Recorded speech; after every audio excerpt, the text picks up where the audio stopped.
Hello, so this is part of a Bedtime Yin series. Feel free to grab a blanket if you have one, but don't worry if not. And a bolster or a few pillows if possible, but you absolutely don't need them for this practice. You can do all of the poses without a bolster and without a blanket. They just add an extra restorative, nurturing vibe. Okay, so we'll get started whenever we're ready. We start off with the bolster at the end of the mat, and you can prop your bolster up a little bit, like so it's at a bit of a diagonal angle, or you can have it flat for a slightly more intense variation. If you'd like the more intense variation, you could take the blanket and place it over yourself. So, whenever you're ready, we turn around and place the hips right up against the base of the bolster. We draw the knees wide and the soles of the feet together. We allow the spine to relax down the length of the bolster.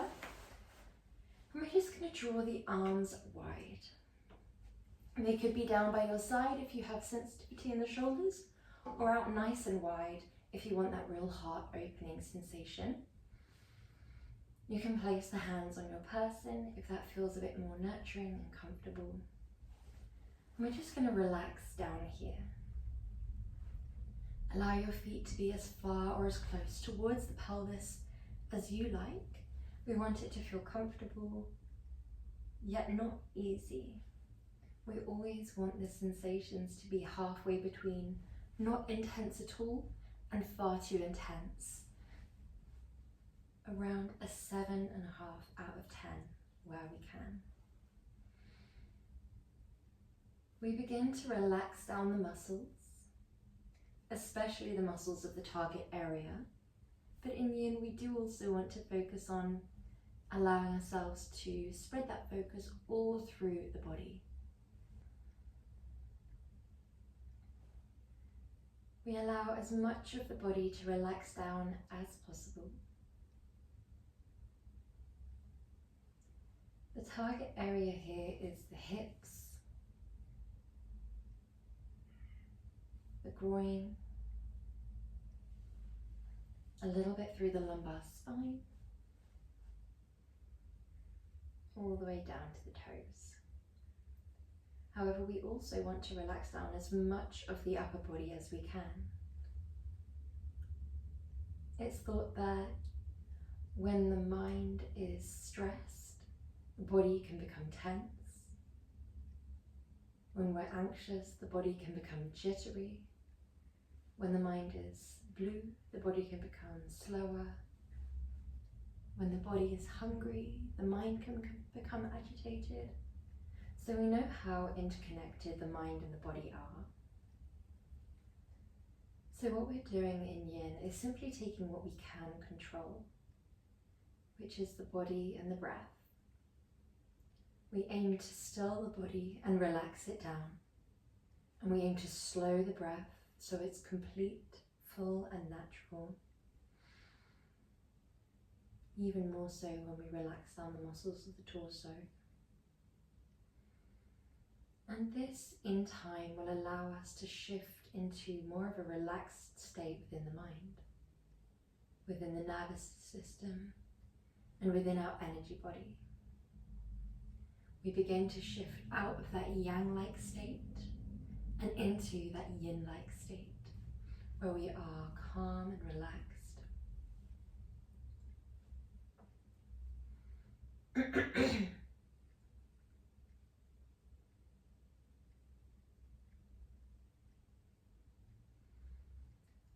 We also focus on stilling the pupils, signaling to the mind and to the nervous system that we're safe, that we can be restful. We're here for 3 more breaths.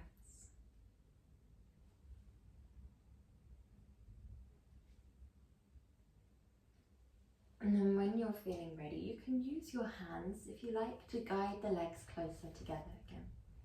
We're going to move into our 4 stretch, which is amazing for calming the body.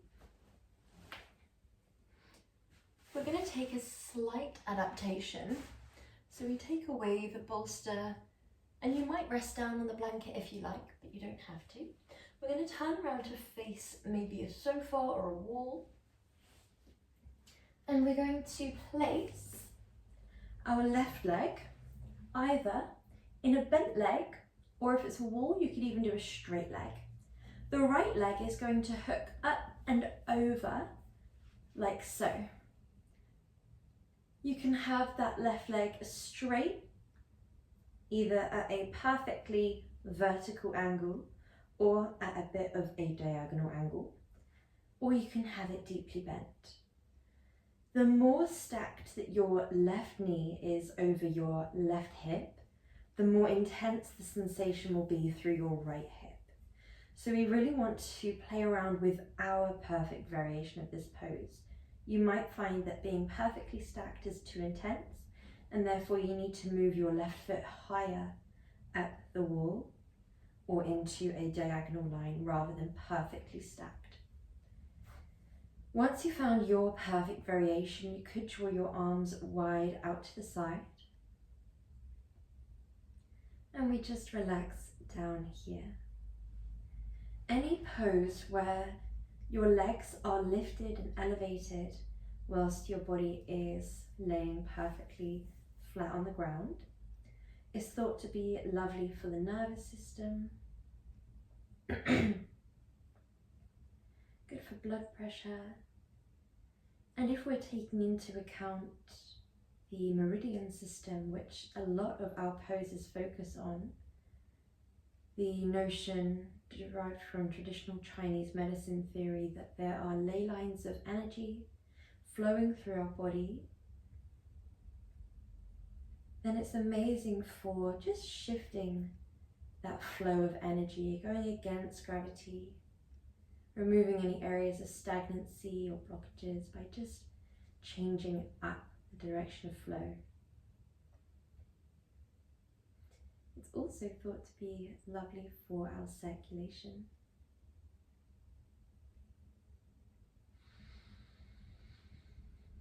Allow your breath to be full and complete.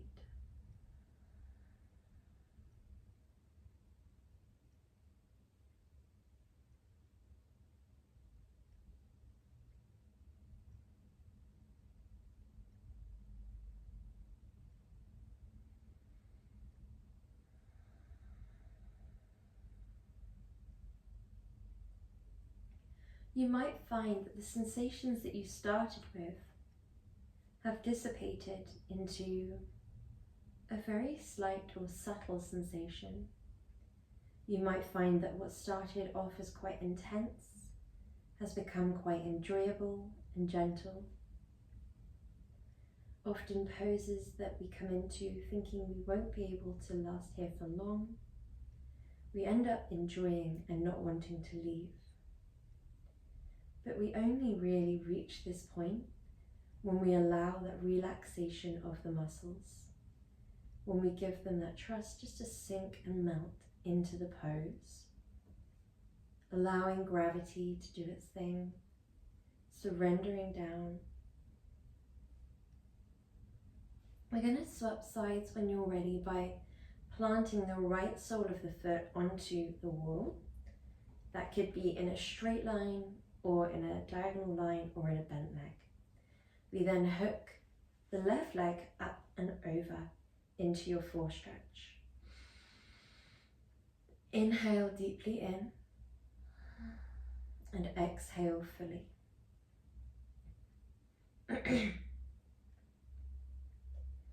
Allow yourself here just to completely melt. We allow the foot to soften. We allow the eyebrows, the forehead, the jaw, everything becomes heavy and relaxed. It is completely normal in a pose like this for your mind to wander, especially if we've just come out of quite a yang day and we're trying to move into that more yin-like state. Yang is the energy of doing, of being productive or proactive, of creating, whereas yin is the energy of surrendering, being, existing, receiving, allowing and accepting. And it's thought that we need both. We need both to bring balance into our energy body, our emotional body, our physical body. It's thought that both in equal balance will allow that nice flow through the meridian system.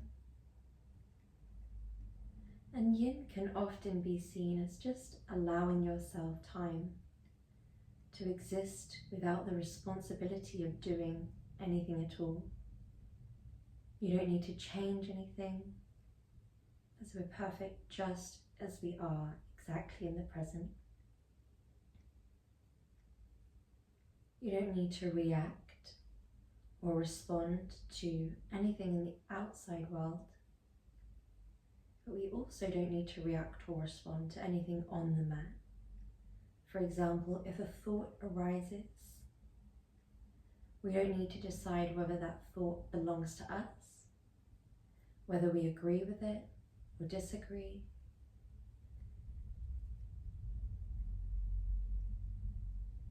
We don't need to decide where the thought came from, whether we store it in our body, whether it's habitual thought, whether it just dropped into our head out of nowhere. We don't need to do anything at all other than observe, other than just exist as consciousness and awareness, free from judgment, free from attachment.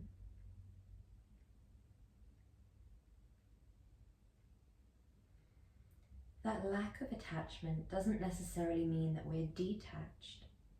We're not pushing away what we observe or rejecting it, but we're simply not pulling it in either and accepting it as part of ourselves. We're just awareness, observing a thought that we're experiencing in our present moment.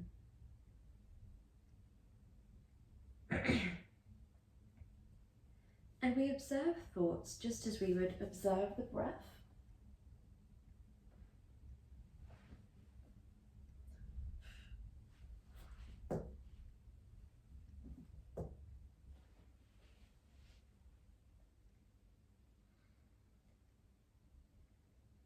Meaning we allow it to exist in our experience.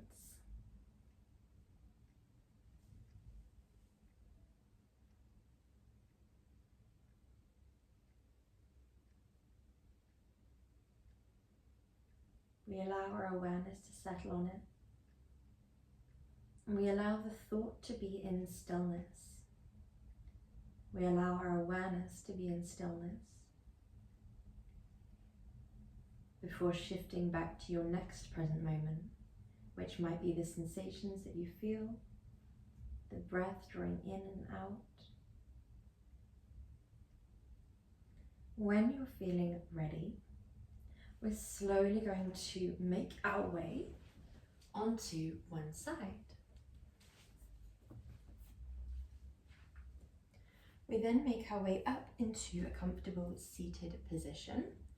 Now you might want to grab your blanket here just to make this pose feel a little bit more comfortable. You might wrap it around you.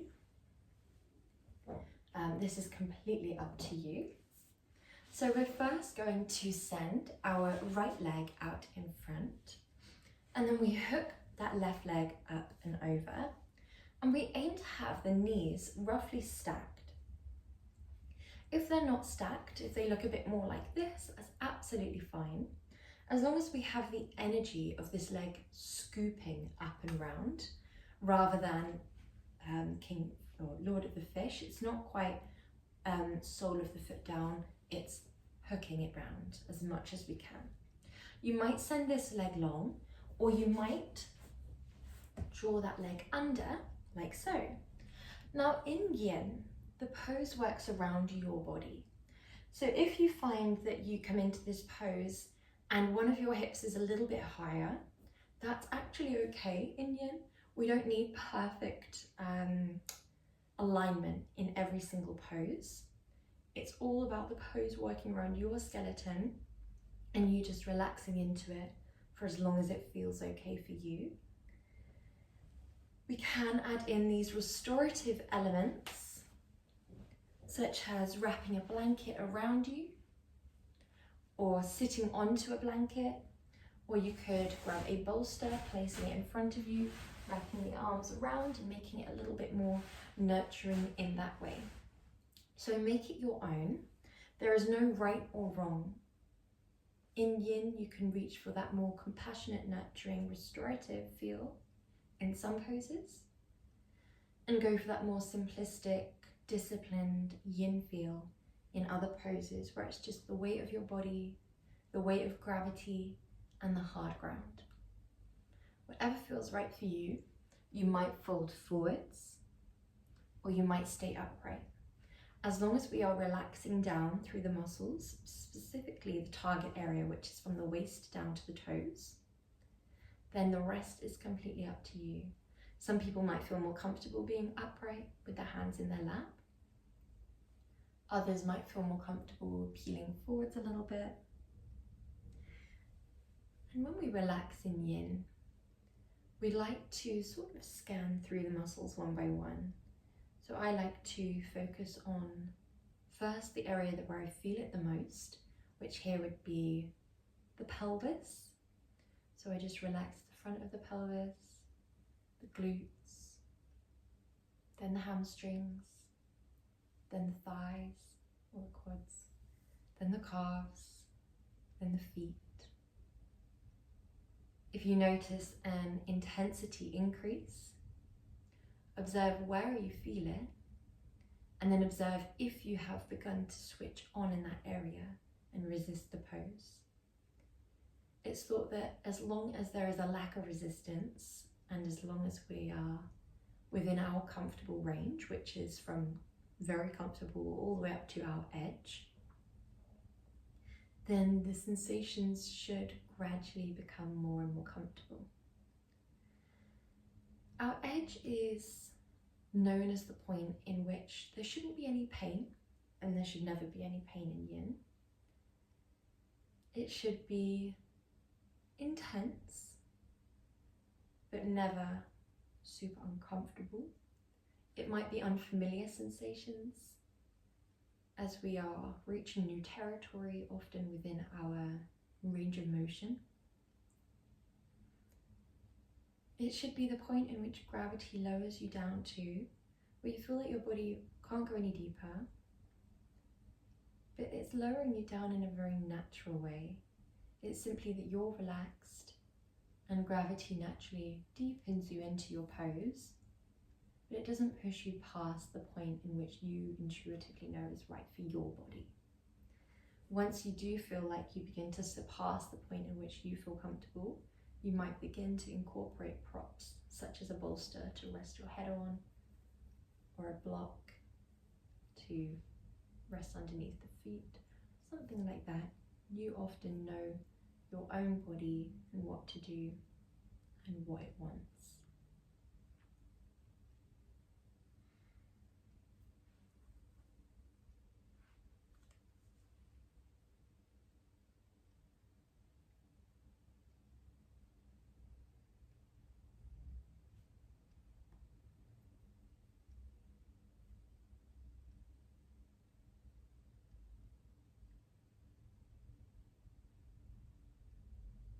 It's often thought that when we practice yin, the mind will wander due to the stillness and the silence of the present moment being uncomfortable or unfamiliar. So therefore the mind just hops to fill that silence. We give ourselves permission to be still and silent in the mind for as much of the practice as we can. We're around halfway through, so we should find that the stilling of the body, as we've been focusing on relaxing the muscles, coming into a pose and softening and melting, that we're beginning to enter into that more meditative type state mentally, energetically, emotionally. But we don't place any pressure on ourselves when we arrive there. Every single time we practice will be different. So we just accept wherever we're at in the present. When you're ready, we take that top leg and scoop it out in front. If we do have the base bent as well, draw it out long. We're just coming into our counter pose by just sending the legs out long, drawing the arms back and just relaxing here. We just want a nice channel of energy through the legs and hips here. We don't have to do anything fancy or lay down. We're just here for around 30 seconds. Just as we would in the poses themselves, we'd like to be fully relaxed in the counter poses. Because we're working with the meridian system, the ley lines or channels of energy that flow through your body, we'd like in each pose after compressing or stimulating them to focus on just creating this clear channel for them to flow freely through. With the notion that free-flowing meridian body brings with it a sense of balance to your emotions and a sense of overall well-being.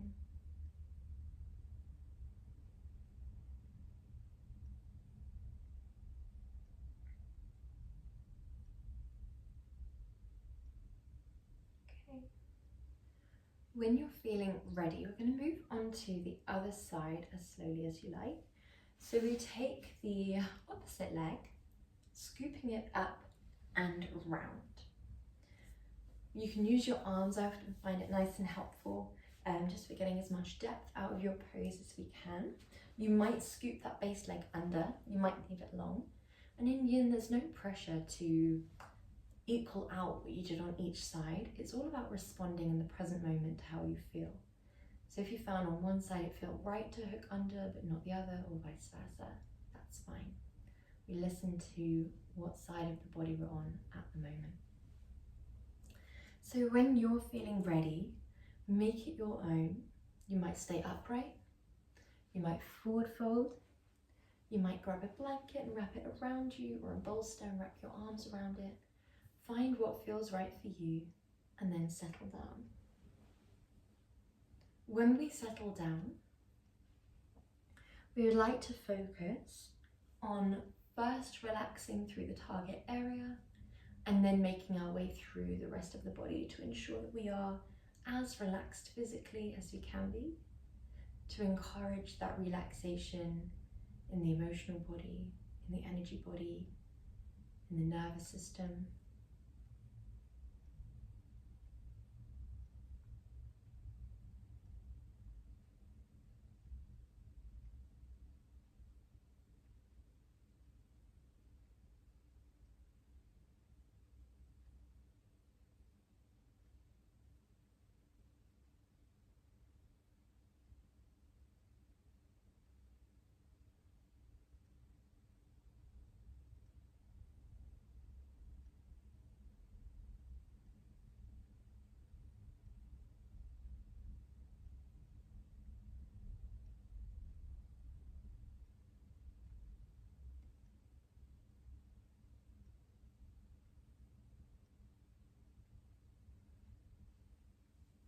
Yin is a type of moving meditation.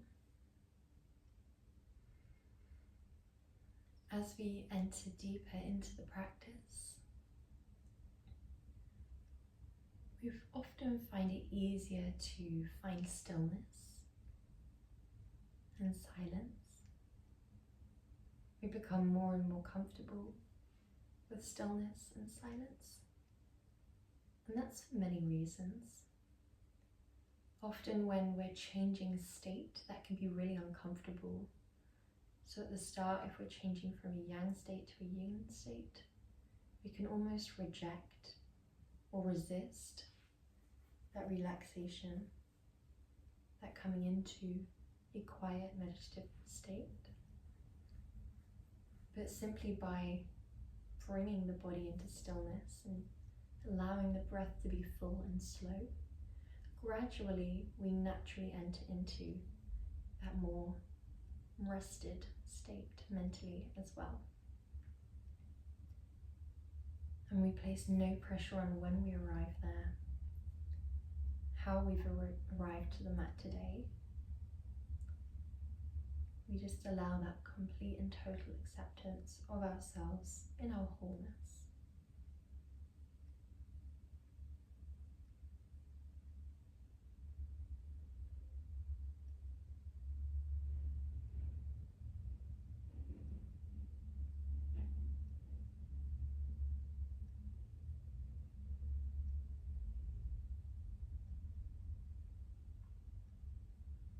If you notice an increase in intensity, make sure that you're relaxed down through the area that you feel it in the most. Then begin to observe the other areas of the body.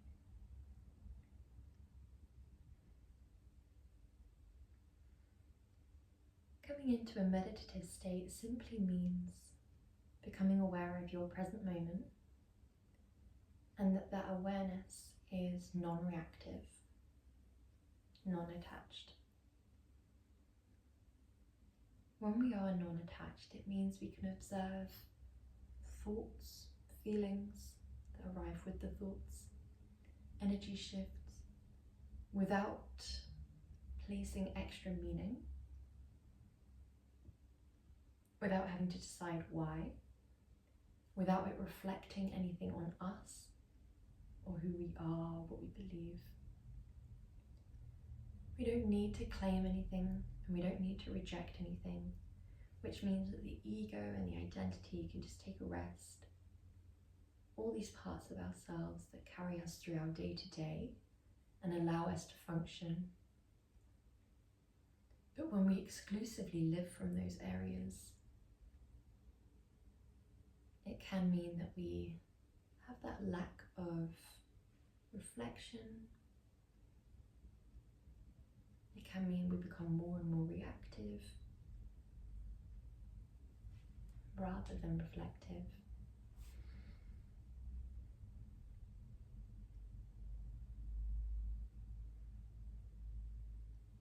When we observe the thoughts arise from that place of stillness, it can be really beneficial for just getting to know our mind, observing what might be habitual thoughts, or what might be on our mind. Often as the mind gets slower and stiller, you can sometimes observe soul whispers, which you intuitively know to be from a different place than the brain. When it becomes quieter, you find it gives volume to other things.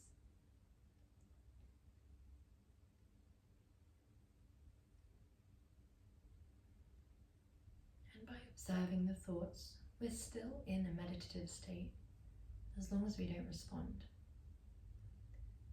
But because the thoughts are harder to not respond to, I often try and shift awareness back to the body and the breath wherever you can, once you've become aware that the mind has wandered. Well done. When you're feeling ready, we're going to take our hand and scoop both legs out. And our next pose is a counter pose in and of itself. So you could use your bolster in this next one and lay it underneath your chest with weights, or you could just go straight onto the mat instead. So we draw the elbows directly underneath your shoulders. We could draw our hands into prayer pose or Anjali Mudra and draw up the head forwards, or you could place your hands down and come up into seal. So whether you're in Sphinx or seal, allow yourself to ensure that you're relaxed through the entire body apart from the arms. The arms are the yang force in this pose, but the entire rest of the body is relaxed.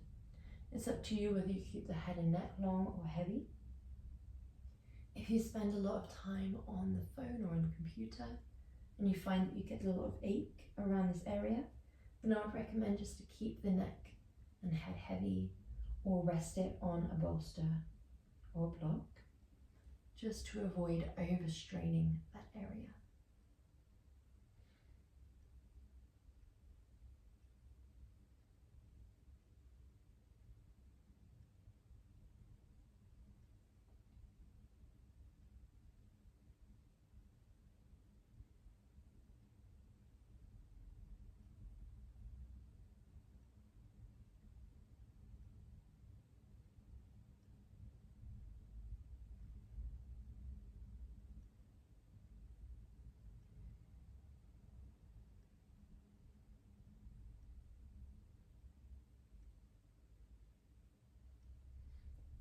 It's thought that the more time we spend in that meditative state, the more inhibitory neurons or grey matter we begin to build in these areas that relate to things like attention and focus, emotional regulation, which essentially just means that we become a little bit better at focusing, being present, concentrating. It's also thought that the more times we spend bringing ourselves from conversation back to present momentness, we're also strengthening that habit, building these pathways that enable us in everyday life to become aware when the mind is off in the past or future and just guide it back to present. So essentially this means it doesn't matter whether you're in the zone or not, whether you have to keep bringing yourself back or whether you're just there constantly. Either way, we're really benefiting mentally, cognitively, making actual physical changes in the brain from just trying to be present.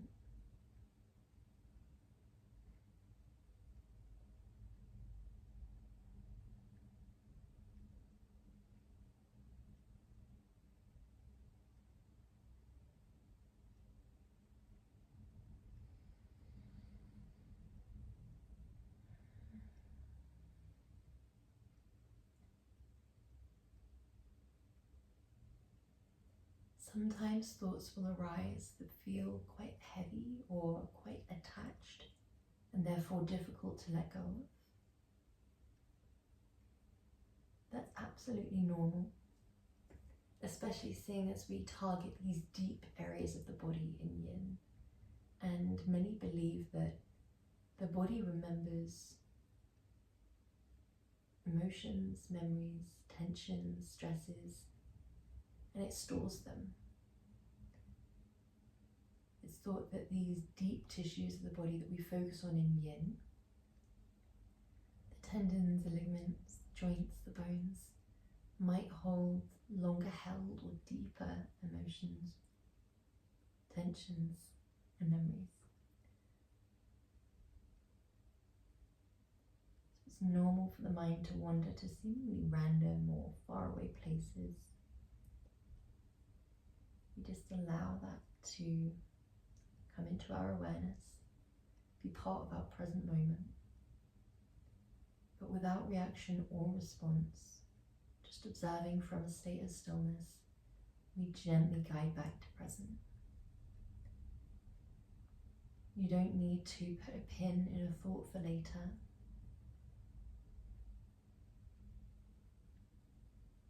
You don't need to push it away or reject it, but we also don't pull it in. You just allow it to exist in stillness, in your present, for as long as it needs to be there, until you feel comfortable to gently shift your awareness back to the breath and the body.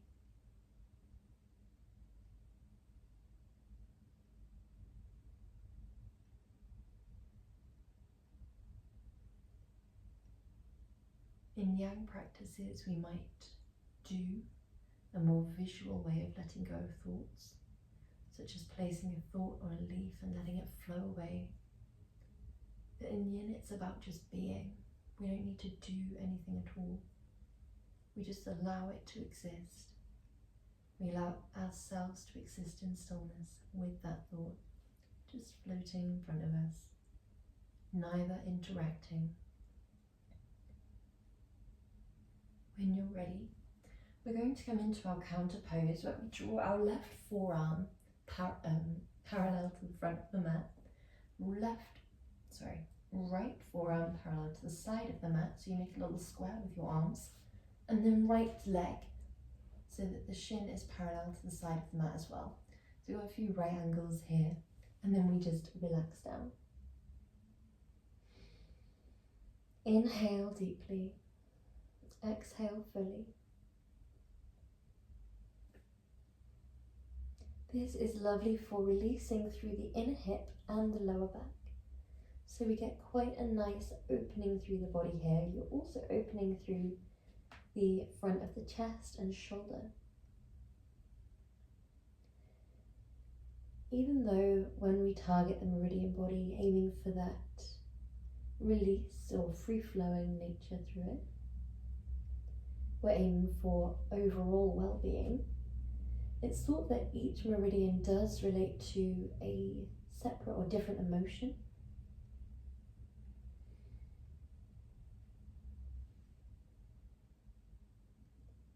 And the area that we've just targeted in our Sphinx relates to the urinary bladder meridian, which is thought to embody feelings of fear or feelings of safety. It's thought that when we have blockages or tension in the muscles surrounding or the joints, that it can create blockages, or it can stop that natural flow of energy through that area. So physically we have a few targets in our yin practice to release tension through the area, to allow that free flowing and to stimulate the meridian body.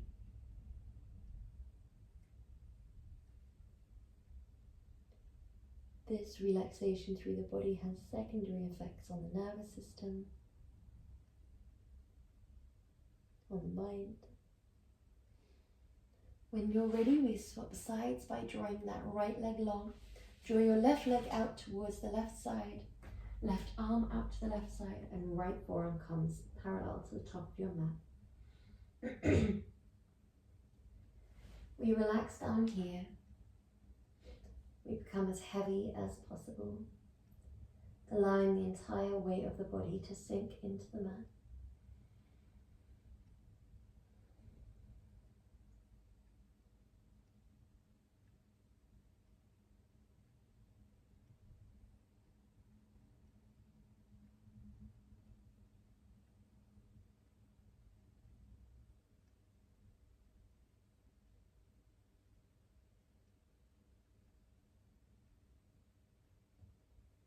Allow yourself to be heavy, to be relaxed.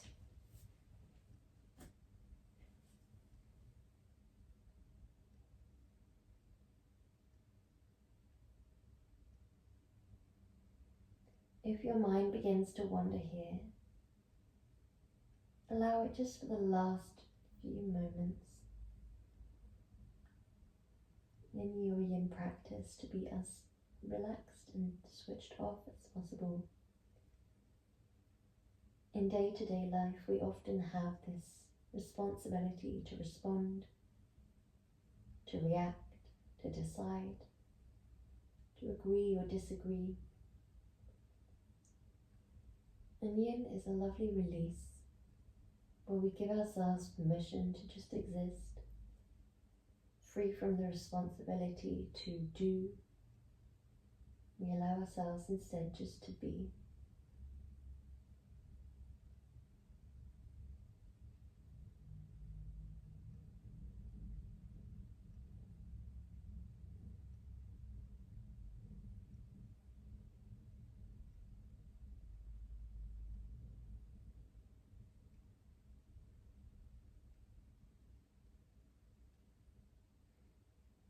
When you're feeling ready, we're going to send both legs long And you can grab a blanket or a bolster here.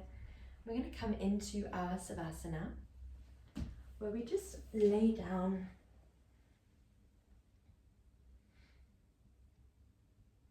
Allow yourself to be heavy here.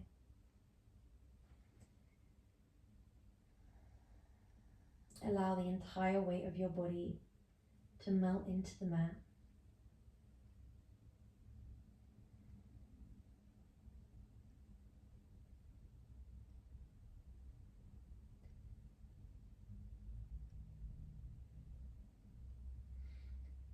Often when the mind begins to wander and you're ready to shift your awareness back to present after allowing that thought to just exist in stillness, I often find that a good place to start returning to the present or the physical is simply by observing the face muscles. Often when I find my mind wandering, my face muscles are the first to engage. And by simply relaxing and releasing the face muscles, I find that the thought is often released too.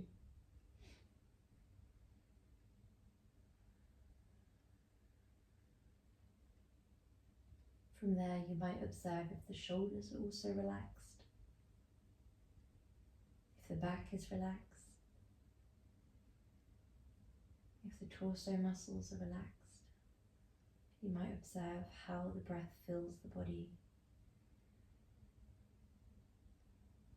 You might observe the sensation of breath drawing in and out through the nostrils.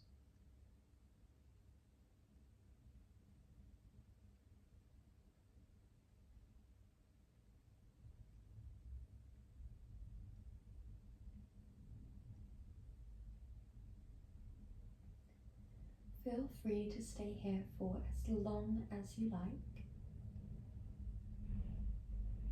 And if you're ready to end the practice, then we gently bring movement into the fingers and toes, rolling onto one side when you're ready, making your way up into a comfortable upright position. Namaste.